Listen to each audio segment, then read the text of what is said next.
You know what I'm saying? So now, you know, we have several businesses. We into real estate. You know, I have the hip hop fraternity. You know, I have my own publishing company. I'm a literary agent. I just signed Boosie to a 6-figure deal. Just signed Ice-T to a 6-figure deal. Just signed Corey Wise to a 6-figure deal. Now I'm dealing with the same company that initially pimped me.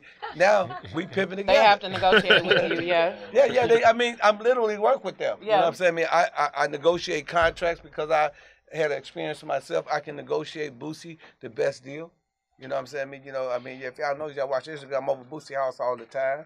You know, my friend and I, we work with local choice liquor, Steve and I, you know, and we do liquor deals as well. You know, we help artists get deals with the liquor. So, you know, we teach them how not to get pimped. So at the hip hop fraternity, I tell people all the time, all my artists, you know, I give a speech. I said, listen, man, if you give me $100 bill and you want me to sign you, and that's 100% of your intellectual property, what I'm gonna do, I'm gonna give you 15 cents back. But I'm gonna keep the 85. I'm gonna give you 50. I'm gonna keep $85, right?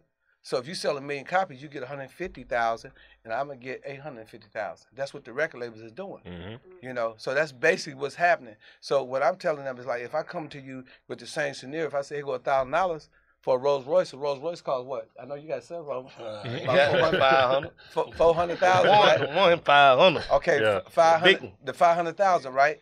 So that's 490,000, right? 499,000. So if you gave me your Rolls Royce for $1,000, that's worse than. I mean, that's better than that's better than the record deal. Because the record deal, you get 850. That's double. Yeah. Hey, so, but look, when we talk about that on Big Facts, if you come from an element where you ain't got shit, and if you don't take that fucked up deal, you might end up dead or in jail. How do you weigh them two? Then you're a good hoe. Okay. You know, you're getting pimped. Okay. The record labels are pimps and they banks. They basically giving you a loan. You know what I'm saying? They robbing you. Now you know the reason why I know this because I'm in the game. So I know game. Right. Good game, recognized game. So I understand when they run a game. So when they talking to me, it's gotta make sense. Like I said, to take 100% of something that I created with Banks, he's the producer, you the engineer, I'm the artist, and then we go and we give it to Def Jam or we give it to Universal for a little bit of nothing.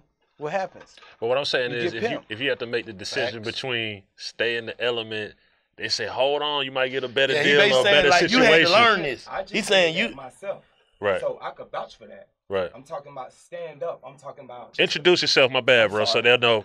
So HHF Chain. Okay. Gotcha. Hip Hop Fraternity Worldwide is gonna be the label. There you go. He pushing an organization, I'm pushing a label. There you go. Thank God. But what I was saying real quick, I could really vouch for that because the way he spoke to me and gave me knowledge, you can't sign me. How the fuck you gonna sign Nike? We could do it. We could joint venture. We could make something shake. But where I'm at in my mentality, I don't need that money. I don't need that right now money. It's really about the legacy. But I guess what I'm saying is